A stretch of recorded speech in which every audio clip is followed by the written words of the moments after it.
السلام علیکم ورحمۃ اللہ وبرکاتہ۔ دوستو، آج اکثر ماں باپ یہ سوچتے ہیں کہ اگر ہم نے اپنی بیٹی کا نکاح کسی عالم سے کرا دیا تو وہ عالم دین میری بیٹی کو کہاں رکھے گا، کیا کھلائے گا، پتہ نہیں خوش بھی رکھ سکے گا یا نہیں رکھ سکے گا، اور ان کی نوکری 8-10 ہزار روپے ہوتی ہے، 12 ہزار روپے ہوتی ہے، 10-12 ہزار روپوں میں گھر کا خرچ نہیں چلتا، تو یہ کیا خاص خوش رکھے گا میری بچی کو۔ ہاں، کوئی ایسا لڑکا اگر اس کو مل جاتا ہے کہ صرف وہ اپنے کام پہ کھڑا ہوا ہے، یا وہ کسی جگہ جاب کرتا ہے، اس کی نوکری ہے، سیلری اس کی آ رہی ہے تقریباً 20-30 ہزار روپے ہے، 40 ہزار روپے ہے، وہ صرف اس بات کو دیکھتا ہے کہ ہاں لڑکا اچھا کما رہا ہے یا بزنس میں ہے وہ، لیکن اس بات کو نہیں دیکھتا کہ اس کے اندر کوئی عیب ہے یا نہیں ہے۔ میں سب کو عیب دار نہیں بتا رہا ہوں کہ جو عالم دین نہیں ہوتا وہ عیب دار ہی ہوتا ہے، ایسا نہیں ہے، بلکہ اکثر لوگ یہاں غلطی کر جاتے ہیں بیٹیوں کی شادی کرانے میں، ان کا نکاح کرانے میں۔ وہ صرف اور صرف اکثر لوگ جو ہے لڑکوں کا کاروبار دیکھ رہے ہیں کہ اس کا کاروبار کیا ہے، بس کاروبار اچھا ہے جی کر دو، بعد میں طلاق ہوتی پھر رہی ہے، بعد میں وہ جو ہے لڑکی کو چھوڑ رہے ہیں۔ وجہ کیا بنی جی کہ کاروبار تو اچھا ہے لیکن لڑکے میں یہ عیب ہے، فلاں عیب ہے، فلاں عیب ہے، پھر عیب نکلنے شروع ہو جاتے ہیں۔ اور میں آج آپ سے جو بات کر رہا ہوں وہ اس وجہ سے کر رہا ہوں کہ عالم دین کو آج ہم حقارت کی نظر سے دیکھتے ہیں، اس سے اپنی بیٹی کی شادی کرانا توہین سمجھتے ہیں۔ عالم دین سے اپنی بیٹی کی شادی کرانے کے کتنے فائدے ہیں یہ آپ کو نہیں پتا ہے۔ ایک عالم دین صحیح معنوں میں اگر ہے تو وہ تو آپ کی بیٹی کی جنت تو بناوے گا ہی، وہ آپ کی بھی جنت بنا دے گا میرے بھائی۔ آج کل لڑکیوں کا بھی مزاج ہماری ہی وجہ سے ایسا بن چکا کہ نہیں جی کوئی دیندار نہیں چاہیے، کوئی داڑھی ٹوپی والا عالم نہیں چاہیے، بلکہ ہیرو ٹائپ کا لڑکا چاہیے، ایسا لڑکا ہو چاہے عیب بعد میں کتنے ہی نکل جائے، پھر جو ہے سر پکڑ کے روتے ہیں۔ تو عالم معاشرے کا ایک چمکتا ہوا ہیرا ہوتا ہے دوستو۔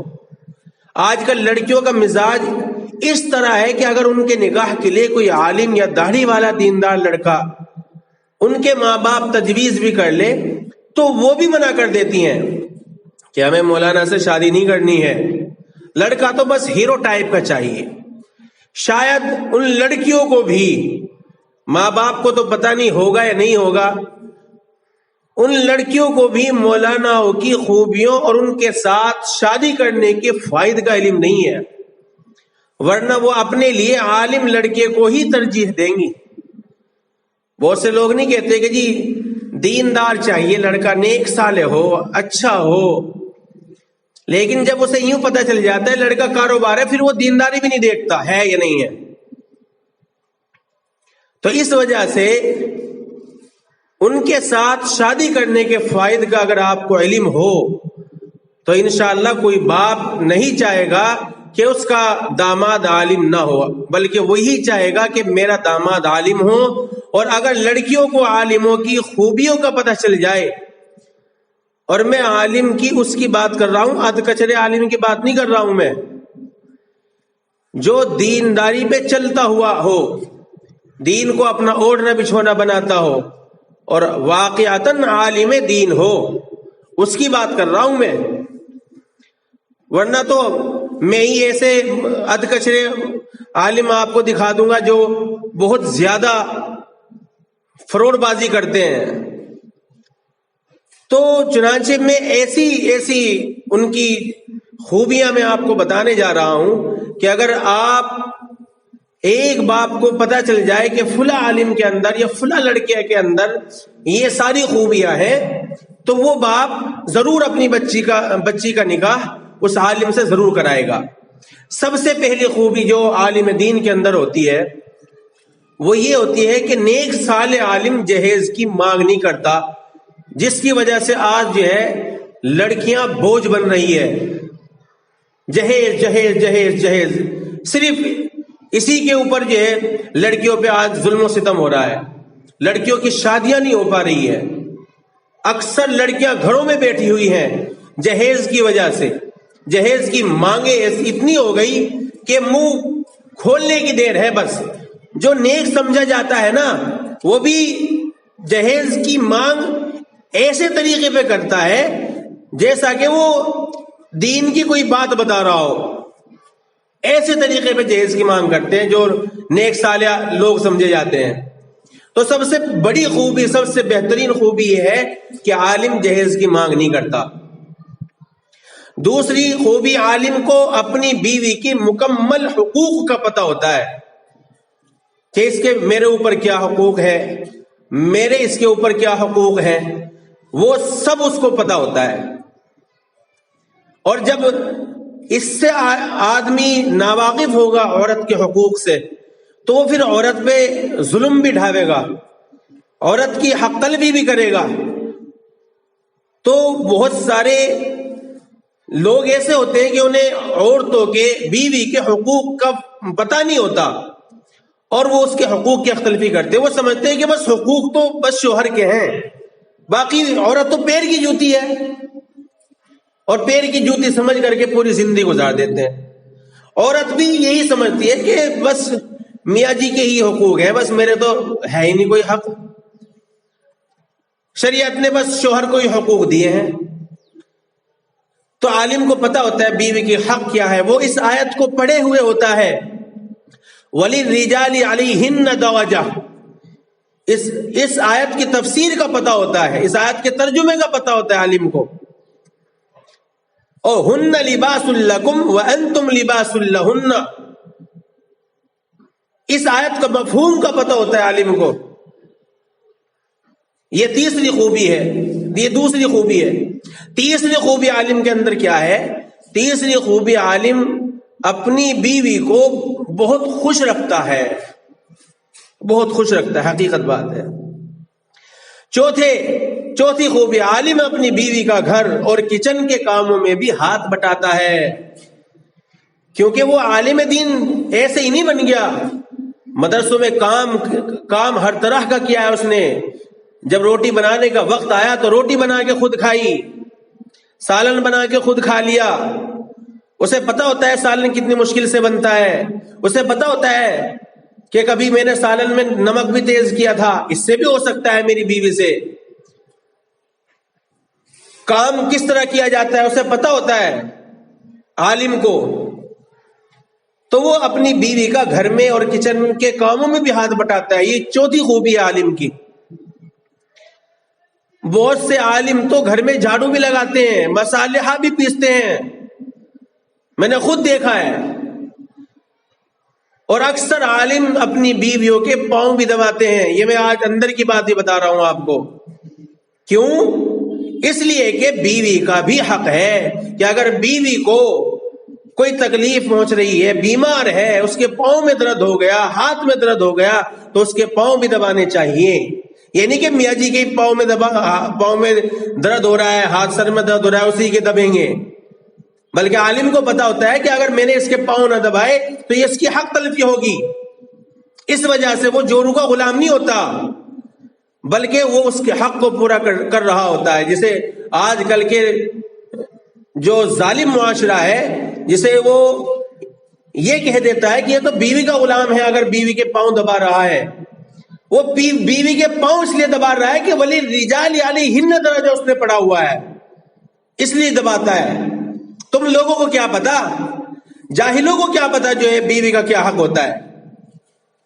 پانچویں عالم کی خوبی یہ ہوتی ہے کہ عالم اپنی بیوی کو پردے میں رکھتا ہے. کیونکہ بے پردہ عورت شیطان کا نوالا ہوتی ہے، یہ پتا ہوتا ہے عالم کو. اس لیے وہ پردے میں سجا کے رکھتا ہے، اور جو قیمتی چیز ہوتی ہے اس پہ پردہ لگایا جاتا ہے. دیکھا ہوگا آپ نے بیت اللہ، کعبہ، جس کی طرف کو ہم منہ کر کے نماز پڑھتے ہیں، وہ ہمیشہ غلاف میں رہتا ہے، اس پہ کپڑا چڑھا ہوا ہوتا ہے. کیوں؟ اس لیے کہ وہ قیمتی ہوتی ہے، قیمتی گھر ہے وہ. جو ہیرا ہوتا ہے نا، ہیرا، اسے بڑا بنا سجا کر کے رکھا جاتا ہے، پردوں میں رکھا جاتا ہے، شیشوں کے اندر رکھا جاتا ہے. تو اسی وجہ سے بیوی کو بھی اسے پتا ہے کہ بیوی بھی ہیرا ہے، ایک قیمتی چیز ہے، اس لیے وہ اس کی دنیا بھی بناتا ہے اور آخرت بھی بناتا ہے. یہ 5ویں صفت ہے. 6ٹھی صفت، عالم اپنی بیوی کو دنیا اور آخرت، یعنی بیوی کی دنیا اور آخرت دونوں کا خیال رکھتا ہے، اس لیے اس کو دیندار بناتا ہے، اس لیے چاہتا ہے کہ یہ دیندار بنی رہے گی تو جنت میں بھی میرے ساتھ ہوگی. نمازی بنا دیتا ہے، روزے کی تاکید کرتا ہے. اصل میں انہی چیزوں کی وجہ سے لڑکیاں آج جو منع کرتی ہے وہ اسی وجہ سے کرتی ہے کہ جی پردے میں رہنا پڑے گا. بتاؤ، پردے میں عالم کا حکم ہے پردے میں رہنا یا اللہ کا حکم ہے پردے میں رکھنا؟ اگر عالم کا حکم ہے تو مت مانو، جو مرضی آئے کرو. تو عالم اپنی بیوی کی دنیا بھی بناتا ہے اور آخرت بھی بناتا ہے. 7ویں عالم کی ایک صفت یہ ہے کہ وہ عالم کی جو بیوی ہوتی ہے معاشرے میں اس کی الگ ہی شان ہوتی ہے.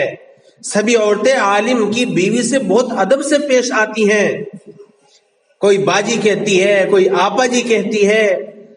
کوئی اگر عالم کی بیوی، مولوی کی بیوی اگر ان پڑھ بھی آ جائے تو وہ بھی مول بن جاتی ہے بغیر پڑھی لکھی.